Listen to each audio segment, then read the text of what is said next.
भगवान ने इसलिए रूप धारण किया कि कलयुग के लोग आएंगे तो पूछेंगे तो एक बार कि ये अजीब सा विचित्र सा रूप कैसे, हाथ इतने से हैं, चरण, आंखें ऐसी बड़ी बड़ी, विशाल नेत्र।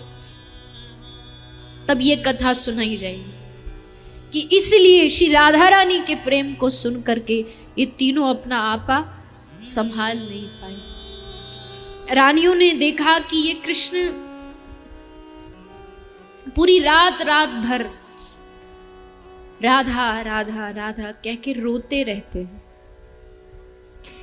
इससे पहले जानती नहीं थी वो कौन है राधा, बस सुना है कि हमारे नाथ रात भर ये राधा राधा करके याद करते, पर पूछे किससे कि कौन है राधा। इनसे कहेंगी, इनसे पूछेंगी तो ये तो राधा सुनते ही एकदम मदहोश हो जाते, बावरे हो जाते हैं।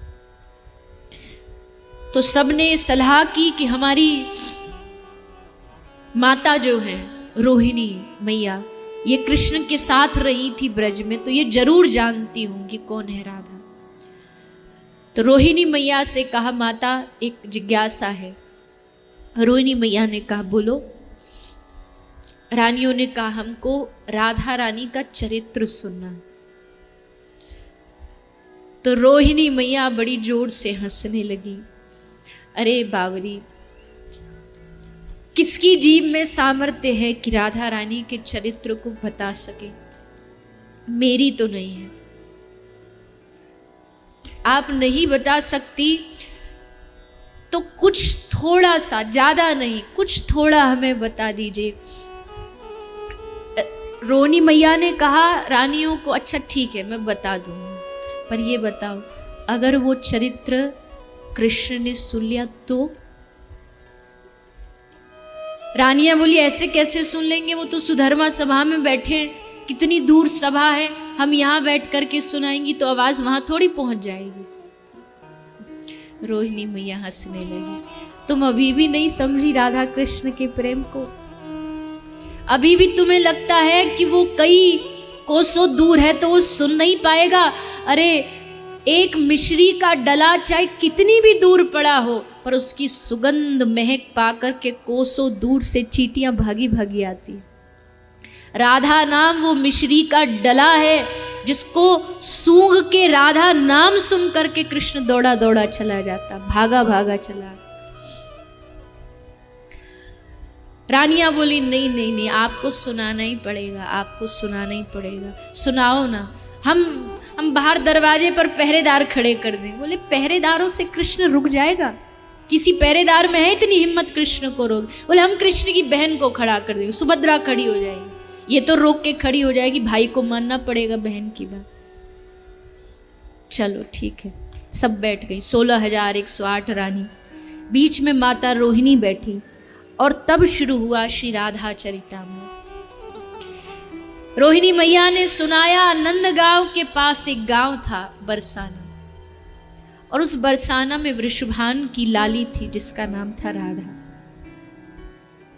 बस इधर राधा बोला ही कि सुधर्मा सभा में सिंहासन पर बैठे श्री कृष्ण के शरीर में मानो कोई विद्युत, कोई बिजली दौड़ उठी।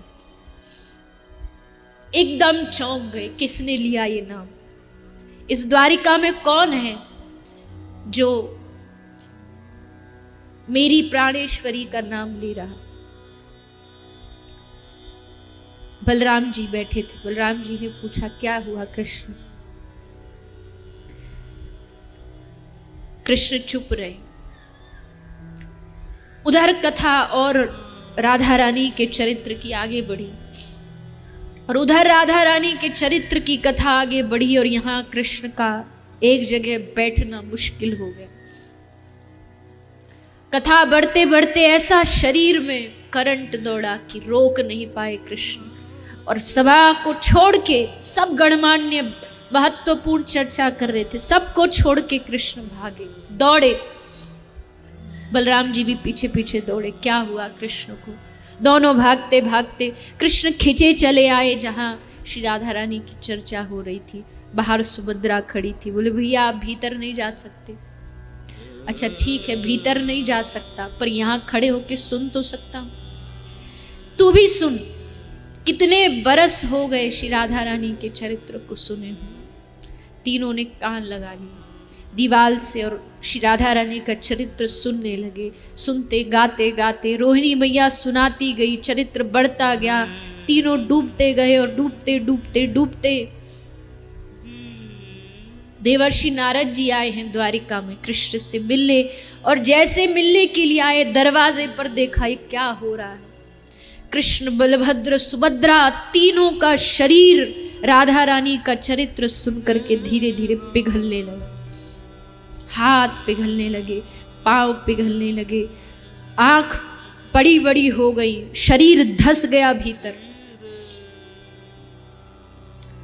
कोई कहे ऐसा कैसे हो सकता है, लोहा पिघल नहीं सकता, लेकिन अगर लोहे को गर्माहट दी जाए तो लोहा भी पिघल जाता। प्रेम की जब वो सुंदर चर्चा होती है तो शरीर पिघल गया। कहां होगा दुनिया में ऐसा प्रेम, कहां होगा ऐसा चरित्र राधा रानी का कि शरीर ही तीनों का पिघल गया। और वही मूर्ति आज उड़ीसा में श्री जगन्नाथ प्रभु के रूप में बलभद्र, सुभद्रा, जगन्नाथ तीनों विराजमान। इस बात का प्रमाण है, ये श्री राधा रानी के प्रेम का प्रमाण है जगन्नाथ भगवान। आप सब जिस भूमि पे हैं, जगन्नाथ भगवान कोई पुण्यों के देवता नहीं है, जगन्नाथ भगवान प्रेम के देवता। भगवान ने इसलिए रूप धारण किया कि कलयुग के लोग आएंगे तो पूछेंगे तो एक बार कि ये अजीब सा विचित्र सा रूप कैसे, हाथ इतने से हैं, चरण, आंखें ऐसी बड़ी बड़ी, विशाल नेत्र।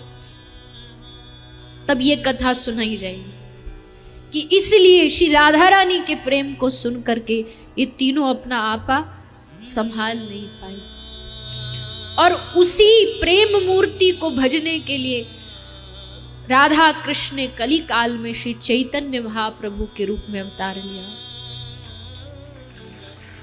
बंगाल से चल करके उड़ीसा जगन्नाथपुरी महाप्रभु आए, और जब जगन्नाथ भगवान के पहली बार जब गए उनके गर्भगृह में, सार्वभौम भट्टाचार्य वहीं खड़े थे। जैसे देखा एक बड़ा लंबा चौड़ा सन्यासी कैसे बावरों की तरह हा श्री राधे, हा श्री राधे, हरि बोल कह के कैसे बिलक बिलक के रो रहा, पागलों की तरह, जैसे बच्चा रोता। और वह रो नहीं रहा, बेहोश होके मूर्छित होके धरती पर गिर पड़े। ये कैसा भगवान है, ये कैसा साधु है। सन्यासी कभी रोता है, सन्यासी कभी नाचता है, लेकिन ये देखो। और फिर आज भी प्रमाण है जगन्नाथ मंदिर में, जब विरहातुर होके महाप्रभु खंबे से अपने जकड़ते थे उस खंबे को, तो प्रेम में खंबा पिघल जाता और महाप्रभु के उंगलियों के निशान उस खंबे पर छप गए। वो इस प्रेम का प्रमाण है कि देखो प्रेम क्या कर सकता है। और फिर अंत में वो महाप्रभु सीधा जा करके उन्हीं श्री जगन्नाथ भगवान में समा गए। ये है श्री राधा रानी का प्रेम, शब्दों से परे, शब्दातीत। किसी अच्छे से अच्छे अरे विद्वान छोड़, अगर कृष्ण को भी कह दिया जाए ना कि सुनाओ राधा रानी की महिमा, तो कृष्ण भी हाथ खड़े कर देंगे, मेरे बस की बात नहीं है। राधा रानी की महिमा न मेरी गाने की सामर्थ्य न किसी और की, बस उनका बन जाओ, बस इसी में आनंद।